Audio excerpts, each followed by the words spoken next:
Assalamualaikum warahmatullahi wabarakatuh. Madayaw, ugmayong adlaw kaninyong tanan. Magandang araw sa inyong lahat.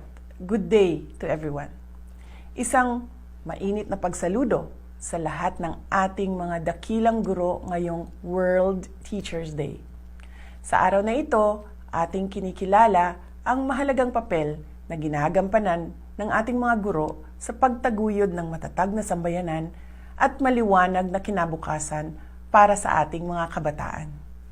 Hindi lingid sa amin ang sakripisyo na inyong ginugugol upang hubugin ang kanilang kakayahan, dunong at pundasyon ng kanilang pagpapahalaga at pagkatao. Ngayon, kaming lahat ay nagbibigay pugay sa inyong malaking kontribusyon sa pag-unlad ng inyong propesyon at sa pagsulong ng potensyal at kasanayan ng mga kabataang Pilipino. Hangad namin ang inyong patuloy na tagumpay, kalakasan at kalusugan. At nakikiisa kami sa inyong mga mithiin para sa kapakanan ng ating kabataan at bayan.